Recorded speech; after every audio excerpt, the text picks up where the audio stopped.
a new part of the class. We will be talking about collective behavior in groups of animals. And unlike the other times, this lecture is going to be mostly on slides, so I think I should switch to. Let's see if this works. Yes. Yes. So we will see a bunch of examples of how a set of behavior at the group level can emerge when you have groups of many individuals, regardless of what kind of organisms those are, and we'll see how you can get some interesting patterns emerging.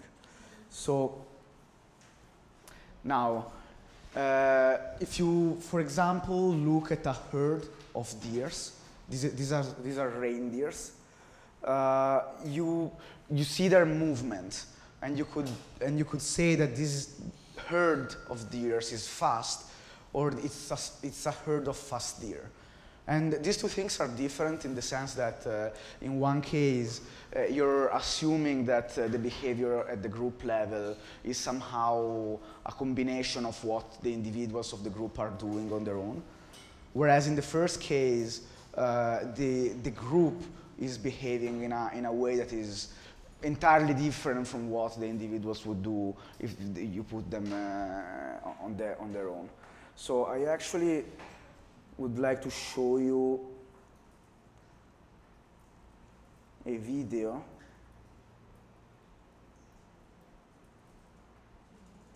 of some of the kind of things you see. Now we don't care about the music of this. I hope I have internet. I do. I do not probably need to reload this. Yes. So maybe do you see? Maybe we can switch off the lights. Please don't fall asleep. I know it's early.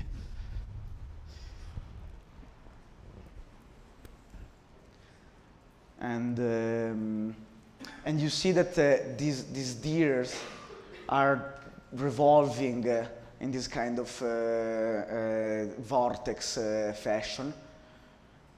And you could think that a deer on their own would not do the same thing if it wasn't for all of the other deers that are doing this kind of motion.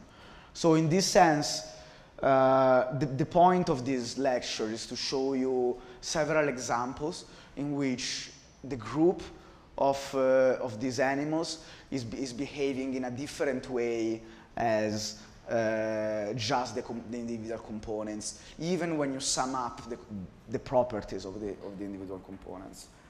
So to use the words by Anderson in his 1972 science paper, Anderson is a physicist who won the Nobel Prize. More is different in the sense that sometimes when you have many things interacting together, you cannot predict the behavior at the scale of the group from the behavior at the individual scale. So it's a very, very famous quote from the Nobel lecture by Anderson. And in this today and the next theoretical class, which is going to be on Tuesday, we are going to see how this happens. So how you can have new properties emerging from a group of individuals. And a brief spoiler is that we will learn that the key to this emergence are interactions. Okay, interactions between the individuals, and this should ring a bell to the physicists in the house. Because due to this interaction, you can have transmission of the local information between the individuals to the whole group level. So there are several examples of this emergence of patterns.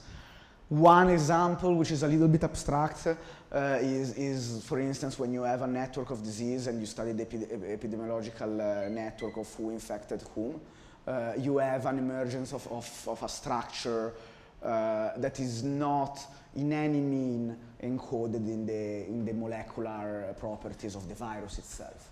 So it truly is a matter of the interactions of whatever agents are spreading the virus. Or you can have voter models that in fact are oftentimes modeled with the framework of game theory that we saw in the last classes, that are models for the spread of ideas in a population, in which in a spatial patterns you will have individuals that can convince other individuals of their beliefs, and therefore you have the emergence of these coarse-grained spatial patterns where in a geographical patch all of the individuals have the same opinion, let's say. Then you can have, for instance, static zonation between different species. For instance, in mountains, if you go hiking, you will observe a certain flora and fauna when you start the hike, when you're below, and then as you go higher up in the mountain, you will observe a change in the type of plants and the animals that you see there. And this is also a macro scale patterns in some way. And then you can have dynamic patterns emerging. So for instance, now it's very famous, the example of flocking birds, since Giorgio Parisi mentioned this phenomenon in his Nobel lecture recently. And I think that's actually a very good example of what I just told you. So let's watch another video in which all of these points here are starlings. This video I think was recorded in Rome, but you have many others from other parts of Europe. I don't know if you have starlings here actually in the Americas. I'm not sure you have them. It's a small board but there's other birds that behave in the same way. So each of these is a bird, and these birds now you will see they move all together in some way, and the point is that the correlation of their space-time behavior of the whole group, of their density, if you will, is much bigger than what possibly they could directly interact with one another as individuals. Okay, and in fact, you have correlation in this particular system. You have correlations that extend to the whole space of the group. So let's watch the video.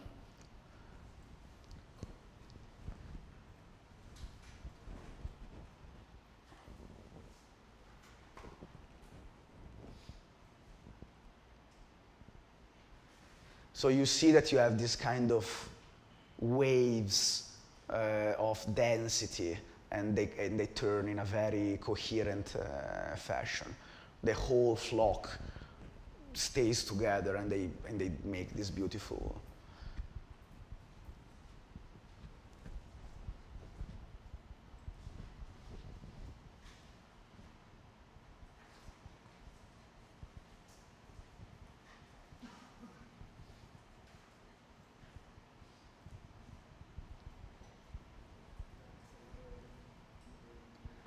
So from here, from this zoom image, actually you see that when you only look at a small snapshot, there is no way you can infer what the hell is going on with the whole group, right? So in this sense, the emergent property at the group level is entirely different than how these birds interact with one another. Yet, it's precisely the interaction between this bird that produces the emergence of this behavior. We will actually see more of this and talk more in detail about the flock specifically tomorrow. Well, not tomorrow, on Tuesday.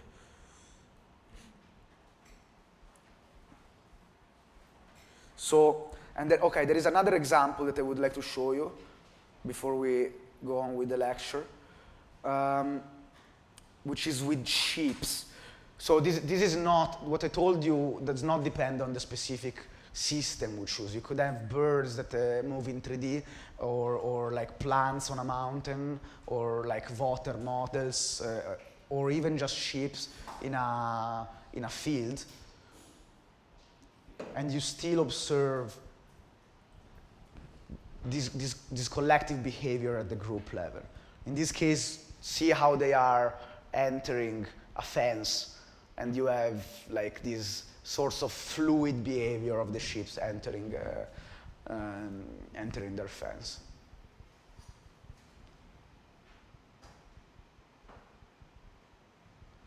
There is some subtitle in Portuguese.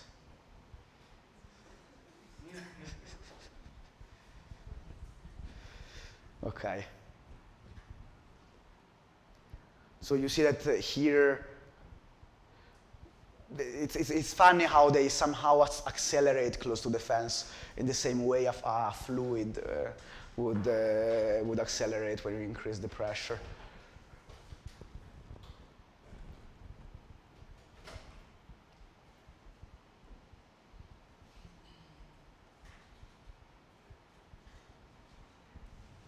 Okay. So we saw some examples of this system, and now I'm going to give you some, let's say, concepts that can help us understand what's going on with these things. Sometimes these systems are referred as complex adaptive systems in the sense that they are complex because you have a network of interaction between many components. And this, again, produces this group behavior that cannot be predicted from the behavior of the individual. And they are adaptive in the sense that they respond to some kind of perturbation given from outside. Okay? And we will see, as we already saw, some other experimental observation of both static and dynamic instances of this phenomenon. And I will also present some mathematical tractation, like a way, some mathematical framework to explain some of these emergencies. Also, the other thing is this group collective behavior. It's a universal phenomenon across scales. You can have like patterns at the level of macro scales of ecosystems, or you can have patterns at the level of micro scales. These are microbes. This is a microbiology experiments with bacteria. Or you can have dynamic patterns of the flocking birds that we just saw. So it's really something that can happen at many different scales in nature. So when you have some environment and you observe, so for instance, some species in some position, then some other species in some other place, the first question that like we ask ourselves is why are these species localized in different places, and whether it's because of some exogenous abiotic factor, so it's because of the environment, if you want, or it's because of some endogenous driver, meaning the interaction and competitions between the species. And there are several examples of this. For instance, one I think it's pretty neat is the one of the rock intertidal.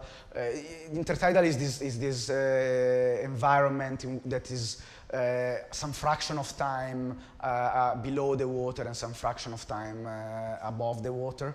In oceans, you have very big tides, so you can have pretty extensive spatial niches that have these properties of being either up or above or below the water for very long times. And this experiment was done in Washington DC in the US, and you can observe that you have some mussels here and some algae here, and in the middle you have this starfish. You have like a stripe of starfish in the middle between the algae and the mussels. Now, there are several exogenous drivers in this ecosystem due to like its structure. For instance, itself, the fraction of time you spend below or above the water, it's itself a pretty important exogenous driver. But you also have the energy that the wave produces against the rocks, and then whether these waves produce sand. So a sand environment is different than a rocky environment, of course, for the species that live there. We understand that the mussels attach to the rocks, so they might prefer the part that is more rocky, so the part that is a little bit above, whereas algae probably needs more sandy environment. But then the question is, where are the starfish coming from? I mean, why are the starfish there? And so what Robert Payne did was that he did an experiment in which he basically went and physically took out the starfish from, he didn't kill them. I mean, he just took them out for a short period of time and put them in an aquarium. He removed all of the starfish, and then he observed what is going to happen if I take away these species from there. And what he observed is that once the starfish was removed, this part that was first occupied by starfish was then colonized by the mussels as well as by other organisms that were not there before at all. So this goes to show that in this example, it's both exogenous and endogenous factor that drive the species pattern that you observe, because the exogenous factors are those that we already mentioned, whether it's sand or rock and the strength of the wave. Whereas the endogenous factor is the fact that starfish, when they're there, they basically outcompete any other species, so nothing else can colonize that niche. And then he put the starfish back, so don't worry for the starfish. Then there is another example at another scale. And I'm going to have to use the blackboard in a moment, so I will switch the lights back on. Where if you go to very arid places, like close to desert, you observe that the vegetation is organized in clumped patches or even in stripes of different vegetation patches. So some researchers wonder how can we explain this stripe pattern in this desertic area? And they produced a model, a very simple model, to try and explain this phenomenon with a minimum amount of parameters that basically relies on only 3 ingredients. So in these landscapes, you have some slope. I mean, the soil is not flat. Like you have some like little hill or some parts that are a little above than others. And their intuition was that you have rains, which of course is the most limiting, water is the most limiting resource in very arid places, right? And so this pattern has to do with the water consumption. And when you have rain, the rain will flow downhill on the slope, as you could imagine. And vegetation will try to consume as much water as possible to grow. Therefore, where you have more vegetation, you will have less water on the soil, okay? Because it's being consumed by the plants. And the final ingredient is that when you have some plants on the slope, they will seed their offspring in a random way. It's not like plants decide. They don't have a locomotion system for which they can decide where to go. So the dispersal of plant seed is completely random. So these are the 3 ingredients that they used for their model. So it's a very simple scheme. And they translated these ingredients in equation. So this equation, this is a partial derivative system. So I don't know, I know that some of you are doing a project with chemotaxis, so those certainly already saw reaction diffusion equations, but who did not see reaction diffusion equations yet? Okay. So reaction diffusion equations are equations where you have the time derivative or some state variables. In this case, W is the water and N is the density of water, and N is the density of vegetation. And you have some reaction terms that are local, okay? They are, and this partial derivatives denotes that you have function of 2 variables, which are space and time. If you remember, the other day we were studying an ODE for the fraction of Fox, where you only have time, okay, as a variable. So because it's a mean field model in which you assume that all of the space points are equal. But here it's not the case. I mean, in fact, the point is precisely to reproduce some spatial pattern. So you need another variable. Okay, now forgive me because now X is going to become space. It's not the fraction of Fox anymore. So you have a variable of time and space, okay? Therefore, this derivative here is the derivative only with respect to time. And then this equation needs to couple things that happen at different points in space, okay? So you have some local terms. For instance, how much water you get from the rain, this is A. How much water evaporates, these are local terms that happen at the same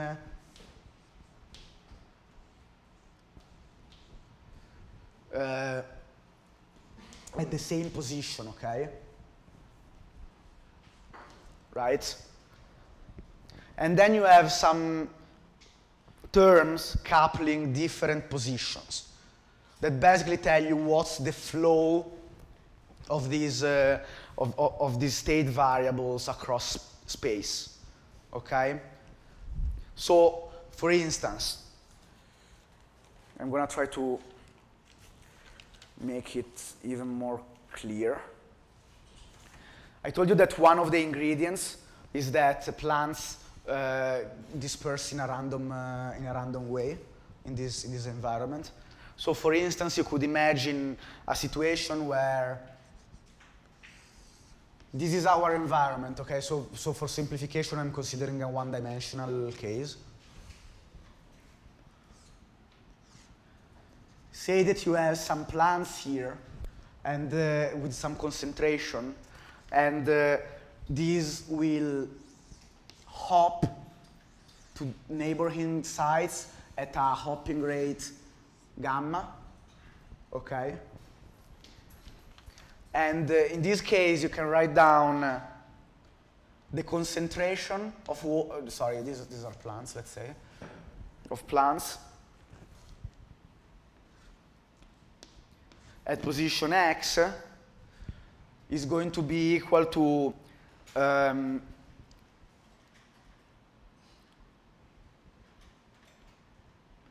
gamma times,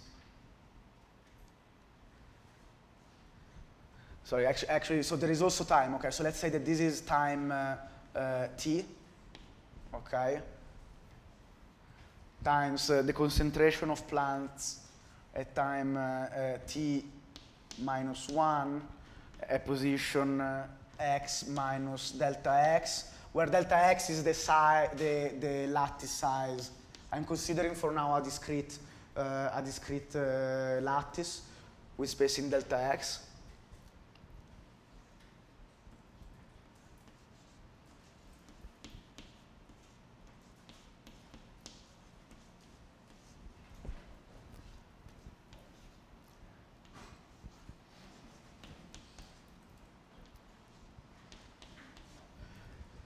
So what does this mean? This means that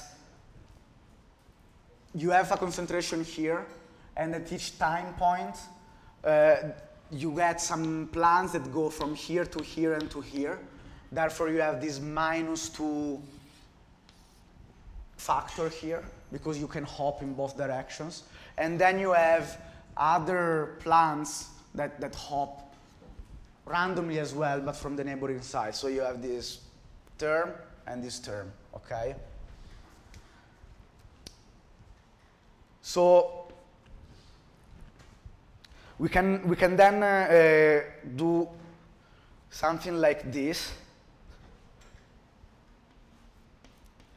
where I'm multiplying and dividing by, here I will call this n minus plus n plus minus 2n, okay? I am basically simplifying, just simplifying the notation, yes? So the time, is it a power or just an index? No, it's just an index. Oh, okay, okay. Yes. Yes. Maybe I can put it here instead.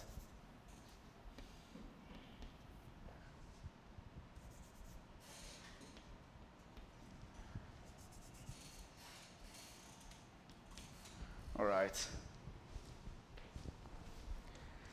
And therefore, when you take, sorry, I forgot to delta x squared here. So when you can call this d, which is a diffusion coefficient, okay?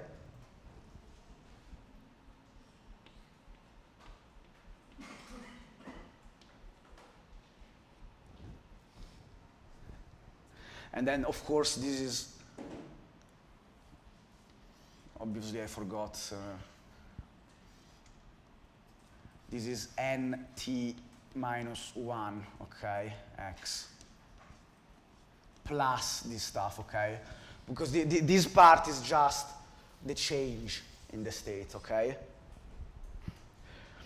So you can actually bring this here, and you have nt minus n t minus 1 equal to this thing, okay?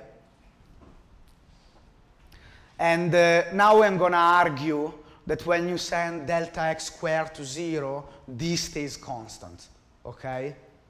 In the sense that it's, in a way, I'm saying that when delta x squared goes to 0, gamma needs to go to infinity as 1 over delta x squared. So gamma scales as 1 over delta x squared. And the reasoning for this is that actually this is a discrete version of a continuous time Brownian motion. And a Brownian motion is just a model for some particles that diffuse randomly in the space. And something that is well known in Brownian motions is that the mean square displacement of a particle, meaning on average the squared of how much distance you made, scales as t, okay? And 1 over t is array, therefore gamma scales as 1 over delta x squared, okay? So this is, if you want the slightly and wavy, I don't know why this thing switched now. Ah, I see. Maybe it was never on the right. Ah, no, sorry. Okay. So this is a slightly and wavy argument to motivate why, when you send delta x squared to 0, gamma goes to infinity in a way that d is constant.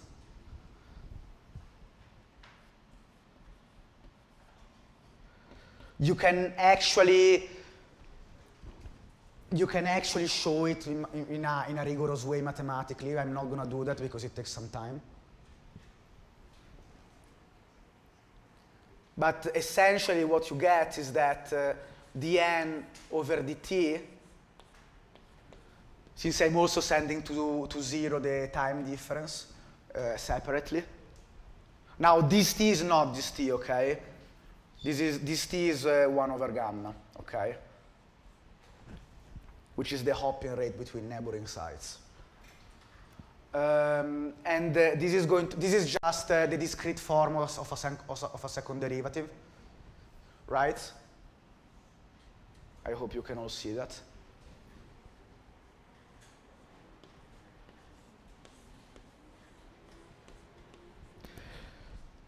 Times d.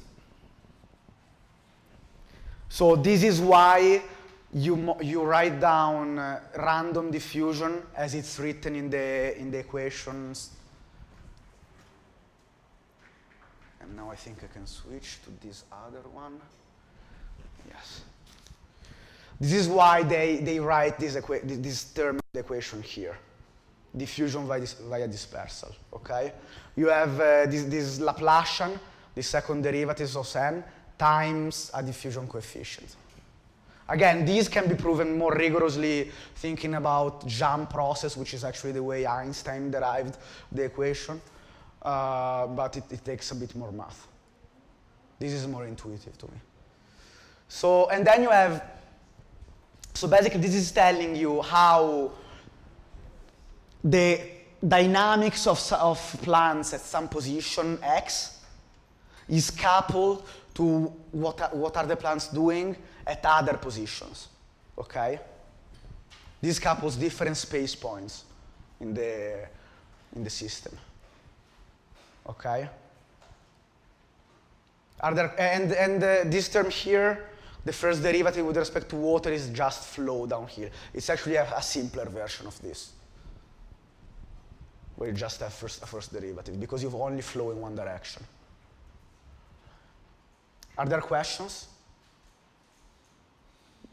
Don't be shy.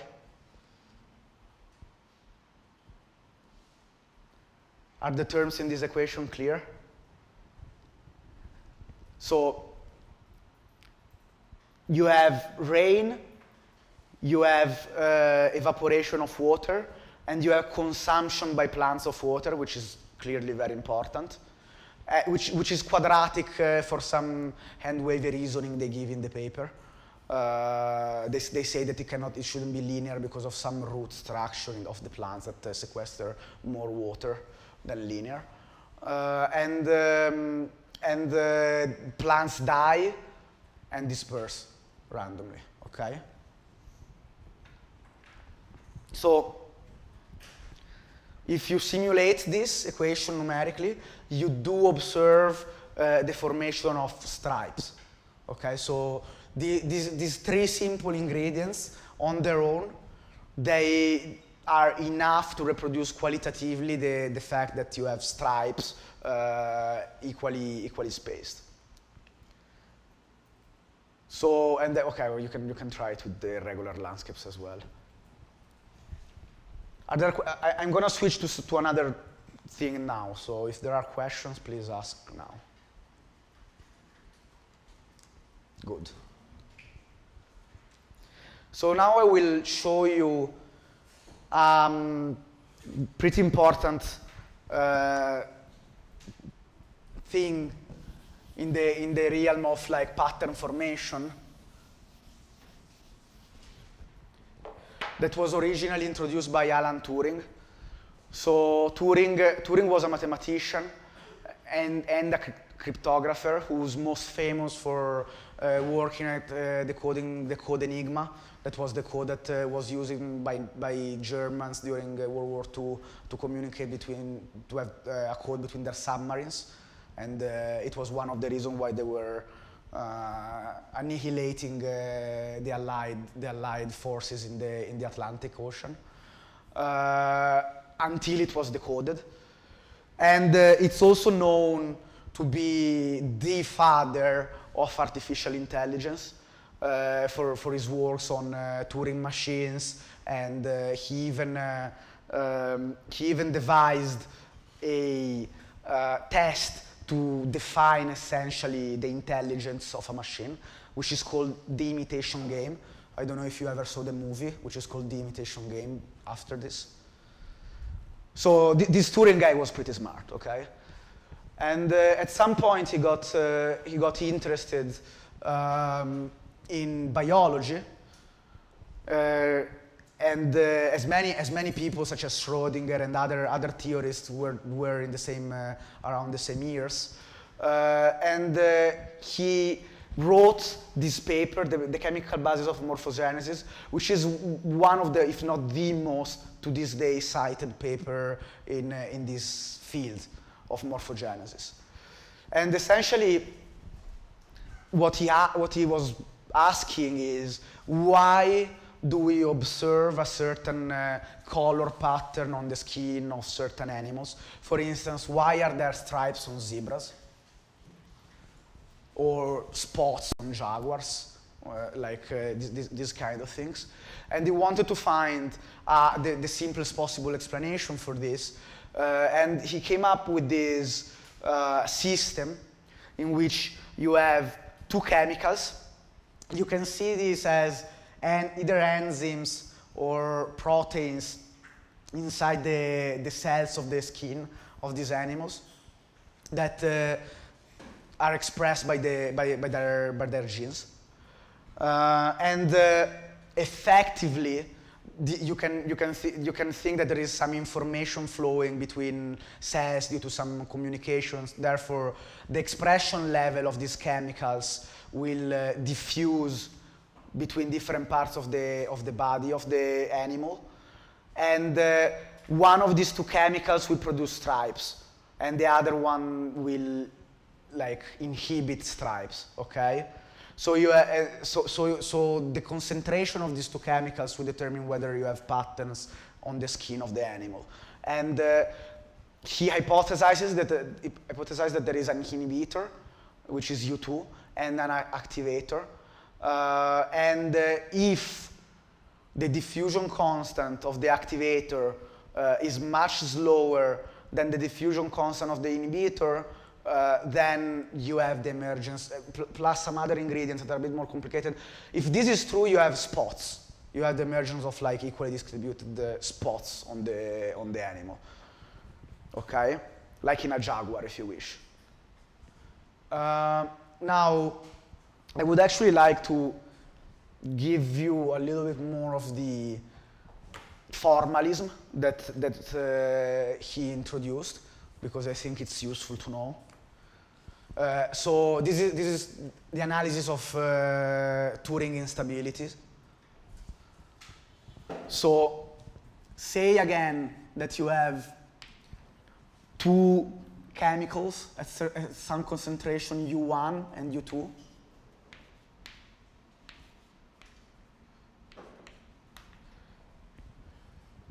That interact given these functions that determine their time derivative. These are the reaction terms, okay? These are local terms.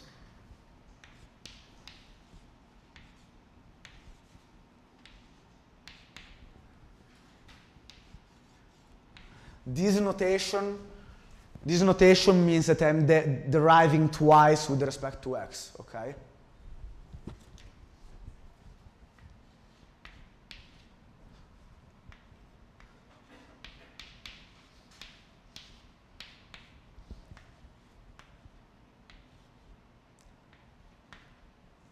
And in general, X is can be a high dimensional space. In this case, I'm for simplicity considering a one-dimensional case, okay?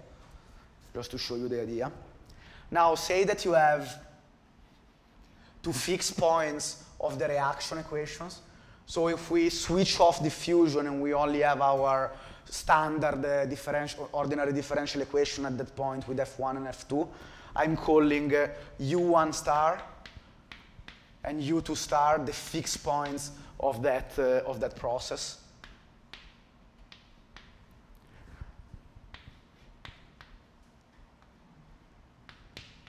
So that F1 and F2 are 0 at those points. Then we can linearize this set of equations. Have you ever seen linear stability analysis of nonlinear systems? Okay, so I think you already saw something of this spirit.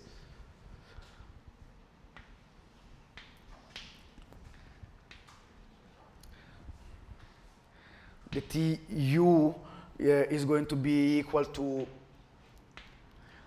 F U star. Now I'm denoting all of the U's, okay? Plus F prime of U evaluated in U star. Which is the Jacobian, okay? I don't know, you probably called it the Jacobian when you saw this the first time, right? It's just the derivative evaluated at the equilibrium point. U minus U star. So I'm just Taylor expanding this reaction term, okay? I'm not doing anything else. And therefore, this is 0, well, plus, of course, the diffusion terms.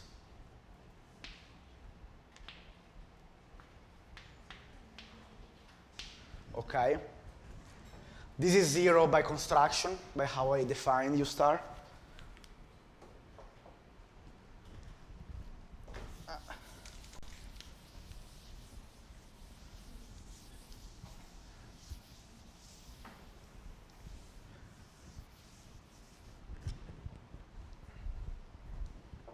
So now say that I will introduce a small perturbation, UP,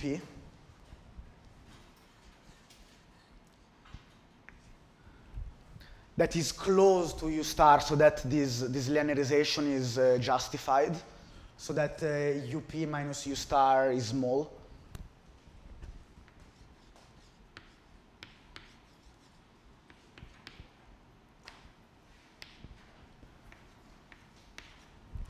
Okay.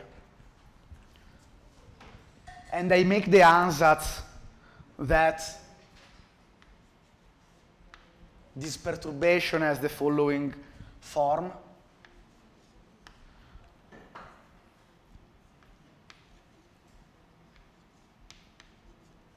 Stay with me just a second, I will explain this in a second.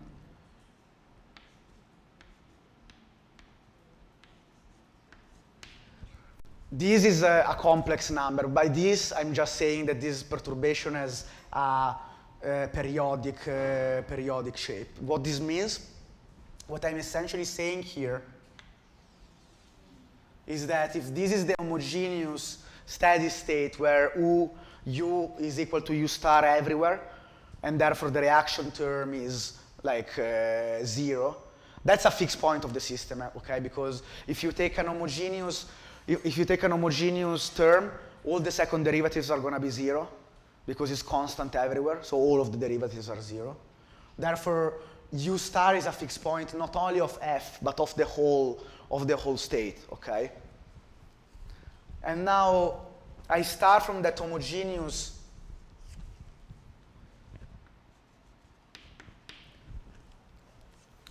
condition, and they introduce a small perturbation that is done.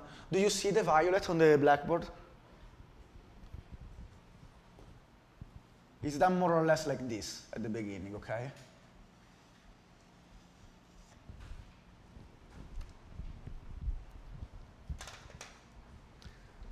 This is what this is saying, okay? This term here, it's saying that this has this sinusoidal shape. And then this will evolve in time as an exponential in the beginning, okay? This is an ansatz I'm making. Now, if we plug in this ansatz in this equation, we get that the derivative with respect to time of our perturbation is going to be equal to, let's call it J so that it's closer to what you're used to.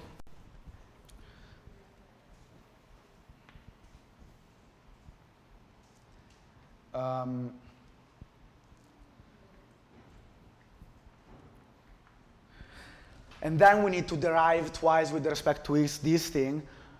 I don't know who, has everyone seen complex numbers before? Okay, just making sure. So you have I squared, which is -1. So you have minus dq squared up, okay?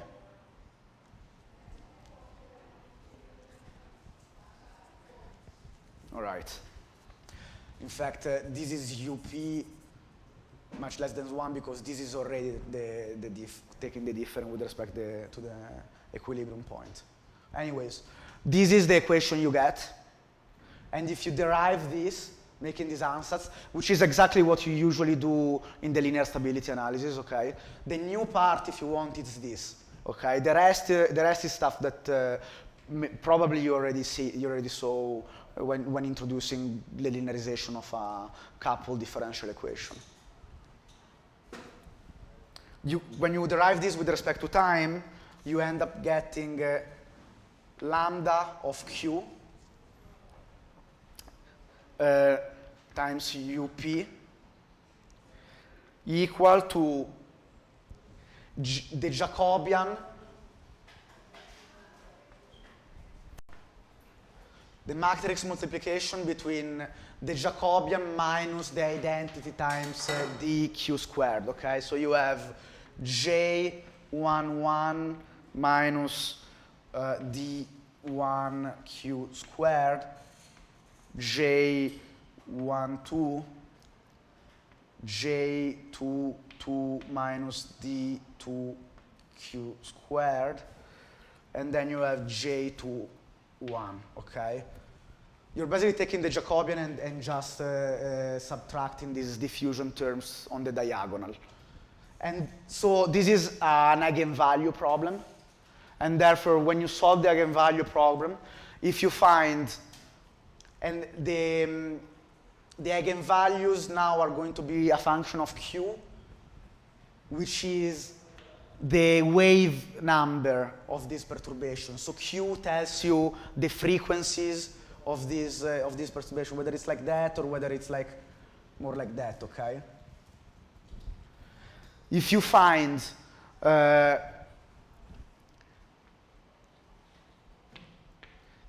q such that the real part of lambda q is bigger than 0, then the perturbation is unstable. Just like when you find an eigenvalue in the normal linear stability analysis whose real part is bigger than 0, this means that the fixed point is unstable. This is exactly the same. This means that at the beginning, this perturbation with this q will grow exponentially. Therefore, your perturbation in this case will grow to some other fixed point. And now remember that these are concentrations of these chemicals that produce the stripe. So you can imagine that here you have, that this is actually space, okay? This is X. So if you have a zebra, now forgive my, I'm not too good at drawing, but let's say that this is a zebra.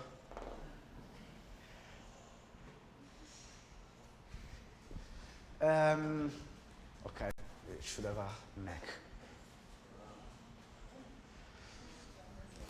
And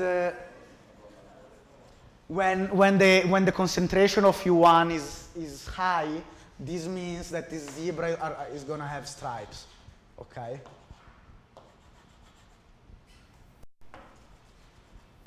Okay, and maybe Q, if Q is smaller, then this zebra will have more stripes, okay? So actually you can also have a prediction of the initial perturbation and the initial frequency of stripes, okay? So this is, and now something I didn't tell you because it takes some more time. If you, F1 and F2, so far I left them as non-specified because this technique is like general with respect to what equation you have. You can use it for whatever partial differential equation to test for the stability of the homogeneous state. But you can actually plug in the, and now let's switch back to this. You can actually plug in the fact that U1 is an activator and U2 is an inhibitor in the form of this Jacobian matrix. You can derive some relationship that justify the fact that I'm calling activator U1 and inhibitor U2. And given those constraints, you actually find that this condition is verified if the diffusion of U1 is much smaller than the diffusion of U2. I can upload the actual derivation on the Google Drive later if you want to check it out. Okay. So are there questions? Actually, you can. Okay, we did a little bit of the math. You can actually simulate this set of equations on the computer, and you actually see that on a time scale comparable, if you plug in the right parameters in this F1 and F2, in a time scale comparable to the growth of a zebra, you see the emergence of like some stripe slash spots patterns. Okay? Yes? Quick stupid question. The zebras aren't born with the stripes? I think they are not. Okay. Yeah, I think they develop it while they grow. Yeah. Yes? Is there any way that we can stop this exponential growth of the amplitude as time goes? Because if the real part of the lambda is bigger than 0, then the amplitude is just going to grow exponentially in time. Yes. But remember that I made this linearization is valid only when the perturbation is much smaller than 1. So the precise time evolution of this is only going to be valid at the beginning. This is going to tell you at the beginning, will my perturbation grow or will it not grow? And if it grows, this means that the fixed point is unstable. You cannot draw conclusion on the actual time evolution based on this Taylor expansion once this condition is not true anymore. Yeah. You actually do tend to another fixed point. Okay. Other questions?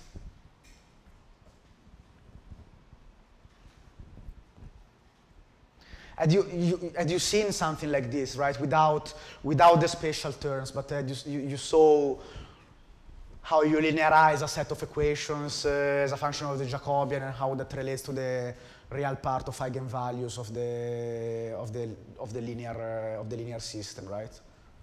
Okay. This is just a generalization of that. Okay, so something that is implicit in the phenomena I presented to you so far is that we have the emergence of some patterns, which we saw right now, right? Patterns of stripes of vegetation, patterns of like colonization by some species. But the other thing is that in the system, you have some symmetries, in the sense that a position in space, if you don't have any exogenous factor, is equivalent to any other position in space, okay? And in some of the, and this is true, for instance, in this situation. When you start, there is no intrinsic reason. This is purely endogenous, okay? This pattern emergence is purely endogenous. So there is no intrinsic reason this position should be different than this position, okay? So we say that the system has a translational invariance. So if you shift the system by a delta x, the system is not the outcome, okay, because we do have a pattern, but the system itself is equivalent. There is no preferred position. And this process produces a fixed point that breaks this symmetry. So we say, and you didn't do anything to the system. You didn't switch on some forcing or something to make the zebra have the stripe. You just had the chemicals diffusing and interacting with one another. So we say that in these cases, you have a spontaneous symmetry breaking.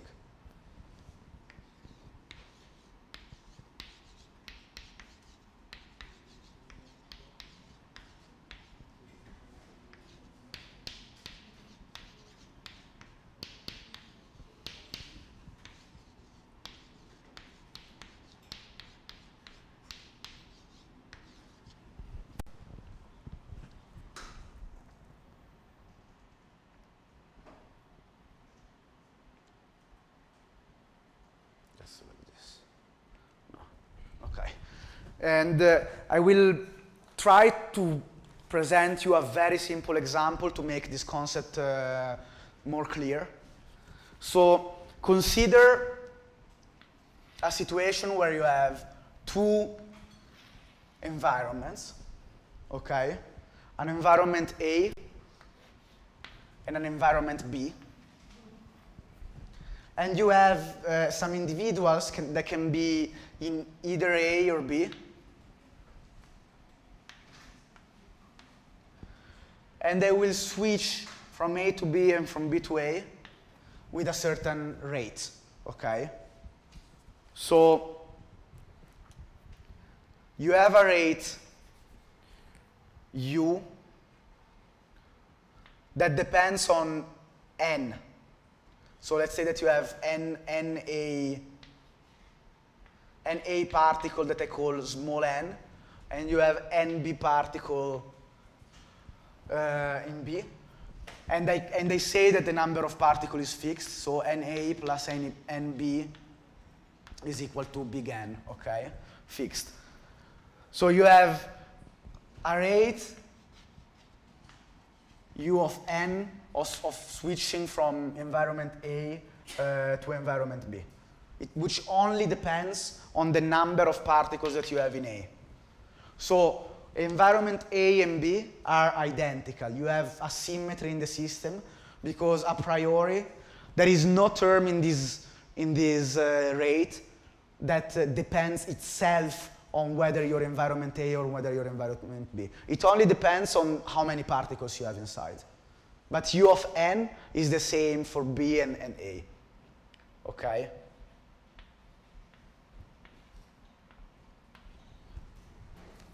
Now, for instance, U of N could be proportional to N in the sense that you have a fixed rate per particle of moving to the other environment. In which case, essentially it means that there is no interaction whatsoever. I mean, each of these particles independently switch between these two environments. And if you send the population to infinity, you can essentially study a continuous equation for small n. Okay, you can write down the equation. So let's say that I call x the fraction, so small n over big N. So it's the fraction of the particles that you have in A.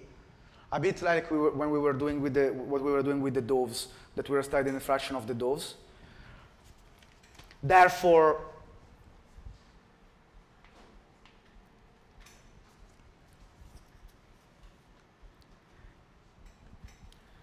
x dot is just going to be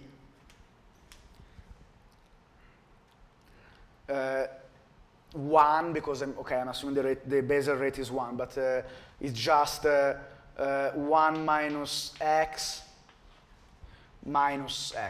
okay? So when x is equal to 1/2, the x equal 1/2 is a fixed point of the system.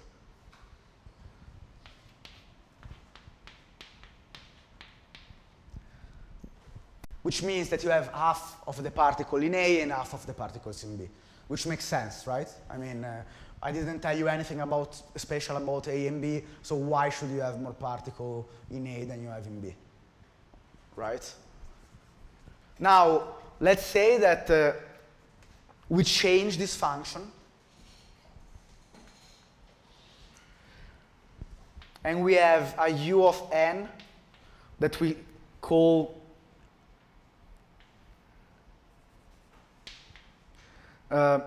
n to the 1 minus epsilon. Okay, so I'm introducing a parameter epsilon that tells you how far I am from this independent particle null model, if you want. With epsilon greater or equal than 0. Okay. In this case, and yeah, this means that the derivative of u n over n with respect to n is less than 0.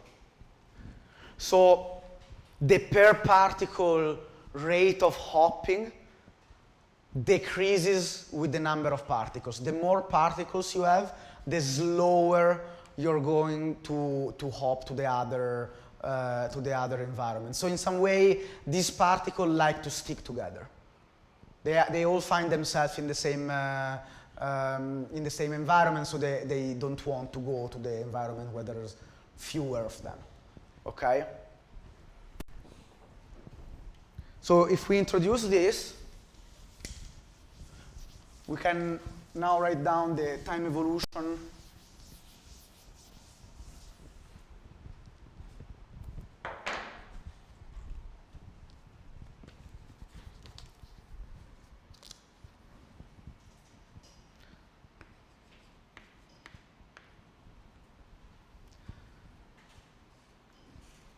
well, let me write down already the fraction, since I did it before. X dot is going to be equal to, I'm skipping just some algebra, but you can verify it yourself if you wish. I mean, the point is not doing the math, it's to give you some intuition.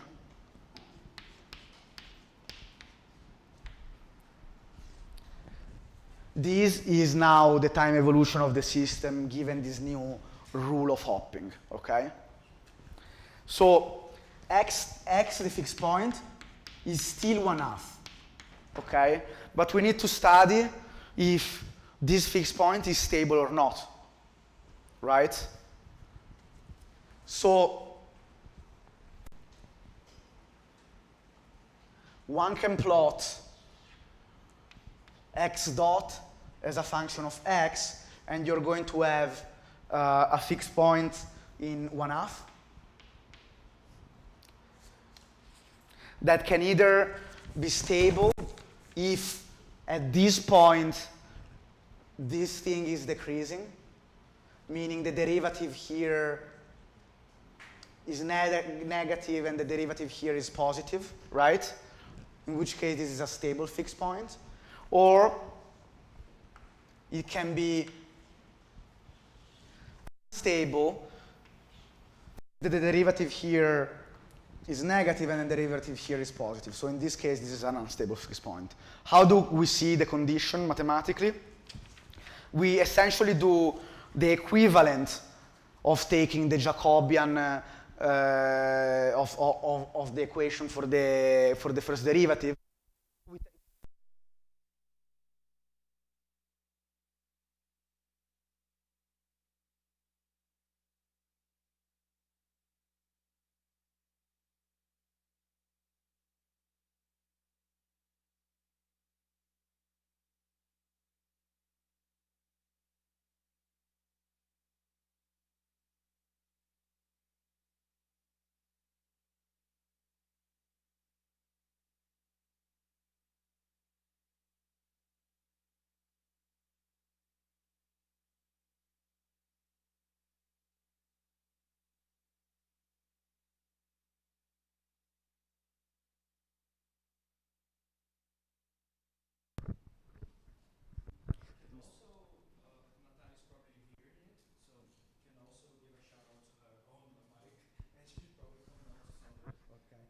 So let's see if yeah.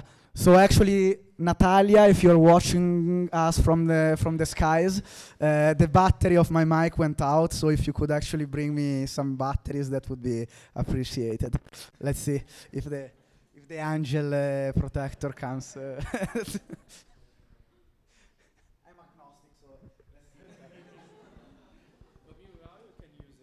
Yes, I have to write on the blackboard, so it's gonna be hard now. But I'll try to do my best. Switching back and forth on this. So the second derivative will read like this.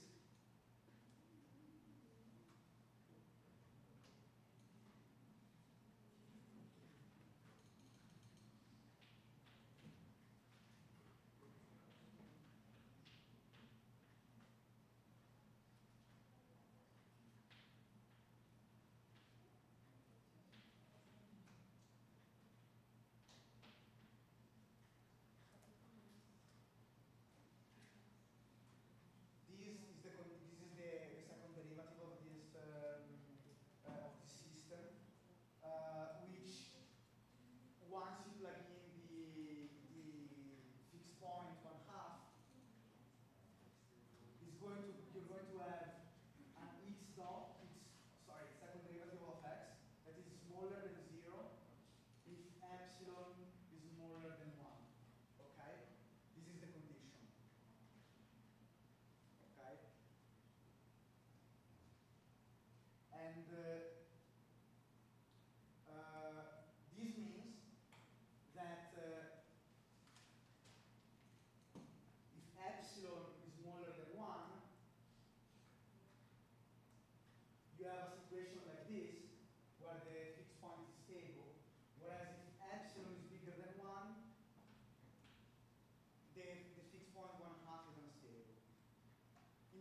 Oh, hello. Yes, here we are.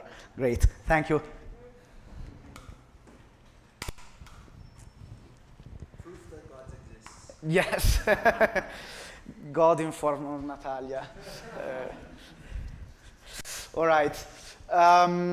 Okay, so in this case, when you observe the system, you observe the same symmetry that you would expect, since you see more or less half of the particle in each place. In this case, what's going to happen, since the derivative is negative here and positive here, and of course this is bound to 1 because it's a frequency, it's a fraction. So if you observe the time evolution of this other thing, sorry, this is t, and this is x, okay? You will observe that you can even start from 1/2, but then you will switch to 1 or to 0, and you will stay there for very long times, meaning if you observe the system at random, you will see all of the particles in A and no particles in B, for instance. And then if you wait long enough, very long time, you could have, in principle, switches of all the particles from one to another. So but these switches are going to be fast. So you can observe the system again, and like in 1,000 years, maybe you will see all of the particles in B. But you will almost never see half of the particle in one and half of the particle in the other, even though these two environments are the same. So in this case, we say that you have a spontaneous symmetry breaking in the system. So the spontaneous symmetry of the system, which is A versus B, is broken by the fact that you have very strong interactions. So epsilon bigger than 1 means that the overall, okay, this is a very extreme case, of course, but I'm just presenting an example. Epsilon bigger than 1 means that the rate at which you hop from A to B and from B to A goes down with the particle size. The overall rate, not the per particle rate, okay? So the more particle you have there, the slower overall you're going to hop. So it's going to be more and more unlikely, you're going to enter a situation where you keep having particles coming, and since you keep having more and more particles, these particles will not hop on the other side. Which is why, and this is a signature of interactions, because again, no interactions, you would expect a rate that scales linearly with the number of particles. So these are interactions that tell to the particles to stick together. This is an attraction field, if you want. Okay? And okay, this is an example with two environments. You can do the exact same thing with more than two. Okay, you can have a bunch of different ecological niches if you want. And what you will see is that you will start from a situation, for a similar condition, you start from a situation where you have some particles everywhere.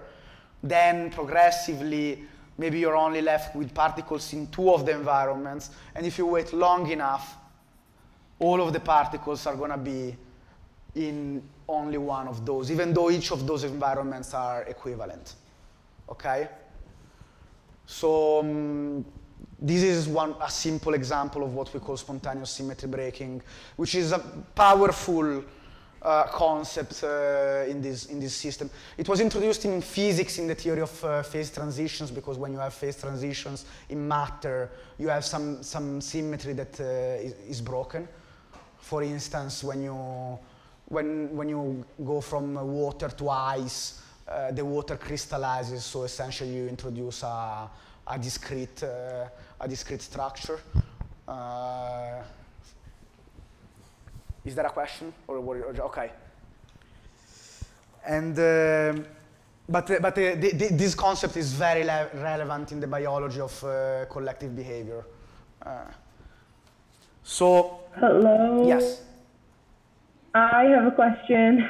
Yes. I'm home. Ah, hello. Okay. Okay. The question is, like, what? what happens with competition when you have a lot of unicellular organisms or whatever kind of sticking together and going to the same place, but then like we have other movements also, right?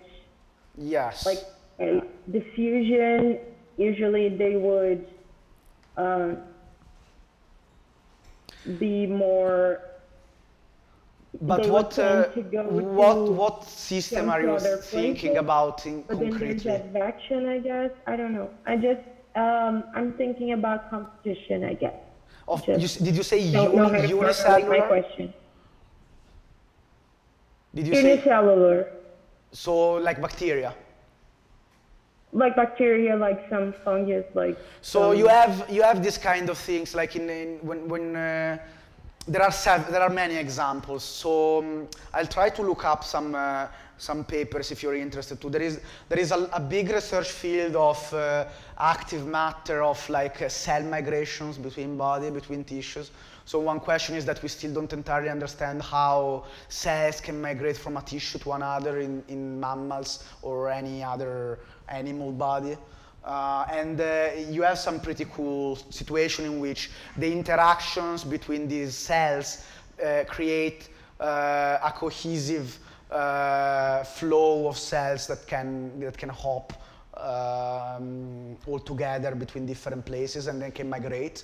Then for bacteria, there is plenty of examples. Like I will present on Monday together with the lab an example of like ecological pattern formation where some bacteria kill other bacteria, which is not exactly what you're talking about, but it's another example of that.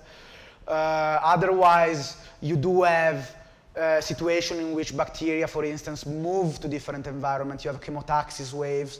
There is a very good, cool paper about bacterial chemotaxis by Kremer, and among the other authors there's Terry Waugh, Massimo Vergassola, and Seppe Kuhn, if I remember correctly.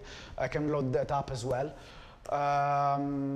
You have many of these examples, yes.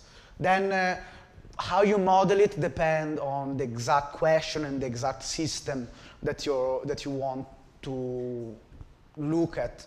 I mean, the detailed form of the equations is not going to be the same for bacterial chemotaxis as it is for tissues, cell migrations in tissues, because these are different things. But the overall concept that you have emergence of macro scale, well, not macro in this case, but mesoscale patterns is still true.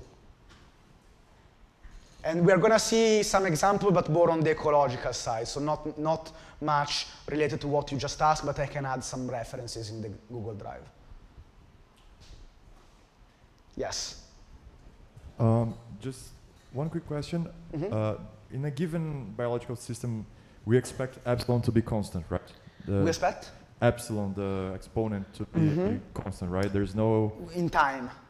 Yeah, in time. Right. Well, it depends, right?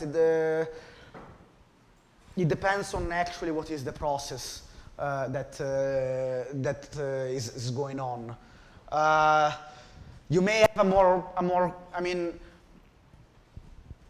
there is no reason implicitly why this should be a power law, okay? Right?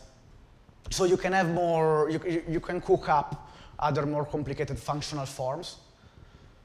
But yeah, the simplest case to think about is when epsilon is constant, yes. And the follow-up, is there any connection between this and nonlinear diffusion, or? Okay, I see where you're going. So there is a connection to. So if you stick together, then the math depends a little bit on how you write down the microscopic model. But you can try and do something like I did before with the hopping rate, and now you can use a hopping rate that actually depends on n, and this produces subdiffuse. If In this case, where epsilon is bigger than 0, meaning you have an attraction force, this is known to produce subdiffusion. So he's talking about the null model for this, when you're thinking about diffusion, is Brownian motion, in which, as I mentioned very briefly before, the mean square displacement, sorry, this is average, the mean square displacement scales linearly with time. But there are other types of diffusion where you have interactions such as sticking together, where you have anomalous diffusion. So this actually scales with the power of the time. And this example indeed produces subdiffusion, yes. You could have repulsive forces that actually produce super diffusion. So in this case, this will be, eta will be smaller than 1 with super diffusion, and with subdiffusion, eta will be bigger than 1, okay? So yes, these two things are related.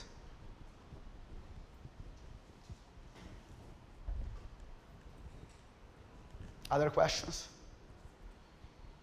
Okay, so I think we're at time, and this is actually where I wanted to get to with today's lecture. On Monday, I think we will continue with the lab. So I think that the last exercise we didn't do yesterday is actually a pretty cool example of this stuff, which is why I wanted to delay that exercise after the first lecture on collective behavior. And we could do that. But again, since we were left with some question on simulating a stochastic system, you can think whether you want to explore that a little more. And we will be doing that on Monday. So on Monday, we'll show up and you let me know what fraction of time you want to dedicate to some more stochastic stuff, which can be 0. I mean, we can also just move on to the new thing, and we'll take it from there. And on Tuesday, I will give you the other theoretical lecture, if you want, like the other actual lecture on collective behavior, mainly focused on flocks of birds. And then on Wednesday, we will do another computational lab on collective behavior. Okay, thank you.